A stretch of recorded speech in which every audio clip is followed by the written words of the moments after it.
Hi, this is Jonathan Iman again, coming to you for our psychopathology class. I wanted to do a quick recap of a little bit about the biopsychosocial model, also talk to you a little more about symptoms, and especially discuss a bit of the brief psychiatric rating scale, which is available to you in the course resources folder online in the Sakai system.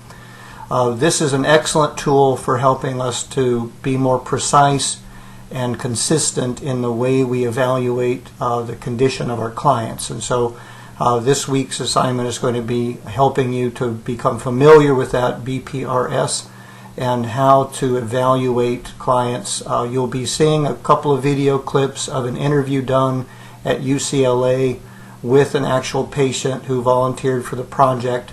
You'll see a skilled clinician actually evaluating the client, asking a series of questions, and determining the severity, the presence or absence, and the severity of different symptoms that are typically rated in order to ascertain the condition of the client and prepare us to make a good, solid diagnosis. So let's do a little recap here. First of all, I'm going to try to bring your attention back to the biopsychosocial model, which is that actually four-pronged conceptualization of both the source of mental health issues and the treatment of mental health issues. There's biological components both to the development of mental health problems and their treatment, and that not only includes in treatment prescribing medications, but everything from diet, exercise, light therapy, a number of other things. Okay, the psychological domain, we have distorted thinking, we have all kinds of other generative influences that are more psychological in terms of mental health problems. But then we also have obviously a lot of treatment that is based on a psychological concept. The social influences, that poverty, abandonment, abuse, all sorts of things in the social context, the lack of access to resources of all sorts, education, housing, medical treatment, etc. These all play a component in the development of mental health problems. There are also ways to help alleviate the suffering of our clients. And then finally, the spiritual domain also is an area of concern that deserves a certain amount of awareness and attention, and sometimes can be very significant. Occasionally in the struggles a client is wrestling with, depending on maybe past history, but also frequently it's an avenue of support and help and healing for our clients as well. So the biopsychosocial model is teaching us to focus on symptoms rather than life issues. We're not so much paying attention to the content of the struggles of our people's lives in that sense, but we're trying to get a sense of what symptoms are they showing. That helps us make a diagnosis. That helps us provide effective treatment, and that in turn equips the clients to be better able to actually resolve their life issues. Okay, in addition, we were looking at some abbreviations and a pattern here where etiology, which is abbreviated ET for our purposes at least, the source or the cause of a problem, etiology produces symptoms in a client, and we're going to learn with this BPRS how to identify those symptoms and evaluate them more precisely and consistently. Based on the symptoms that we see, their presence, their absence, their intensity, their duration, and so on, we come up with a diagnosis, which is DX. Symptoms are abbreviated SX. Treatment plan then is developed, the prescription, the RX, that's the plan. It might be medication, it might include many other things. That then leads to the treatment itself, TX, all right? Based on our diagnosis, our treatment plan, the treatments that are applied, or anticipated to be applied, we have a sense of prognosis. Are there available treatments that seem like they might actually heal or cure a problem? Then there's very good prognosis.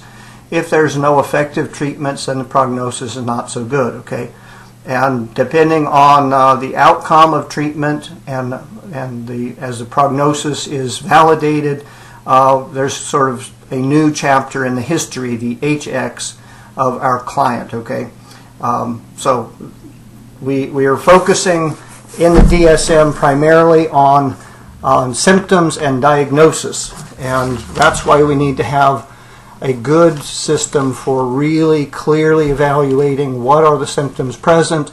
Let's all call a cat, and not some of us calling a cat a mammal or a carnivore or something else that might be true, but it's a little bit confusing in terms of clear communication. So severity.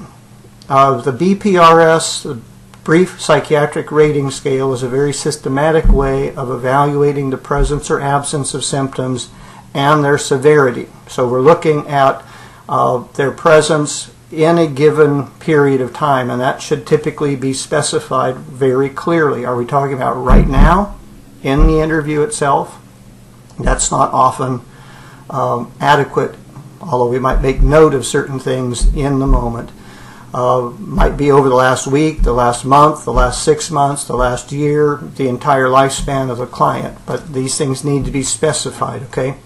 The dimensionality of the symptoms that we're going to be observing and looking for are really interesting or important to take note of, okay? It can range from mild, if it's present, mild, moderate, or severe.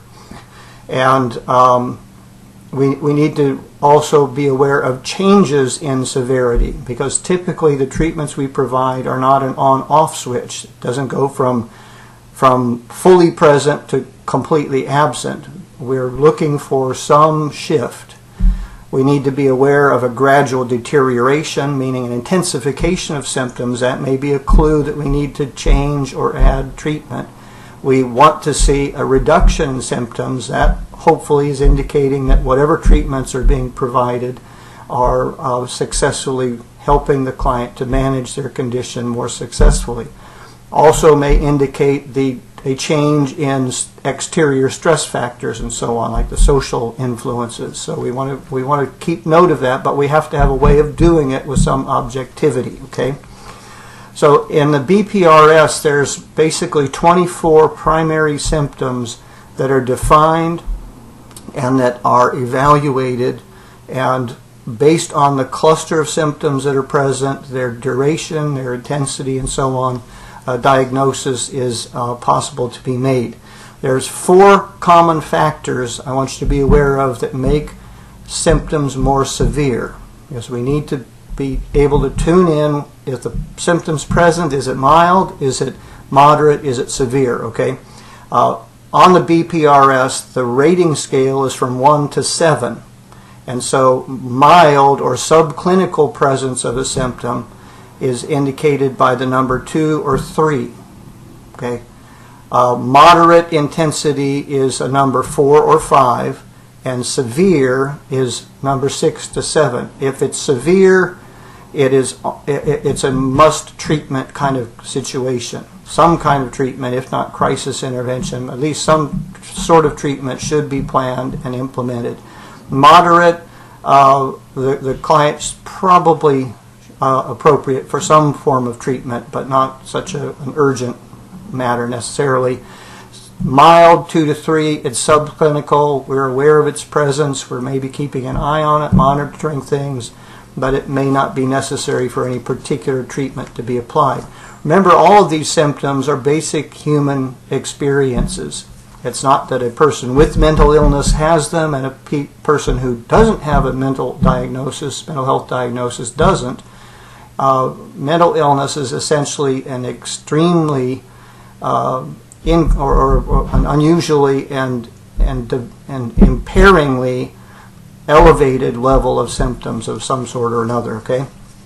So 4 common factors that make symptoms more severe are looking at the frequency and duration of the symptom. How often does the client experience it, and how long does that experience last for? A panic attack, very intense anxiety, typically a very brief experience of it, but how often is the client having panic attacks? Once every 6 months, 6 times a day, makes a tremendous difference in the diagnosis.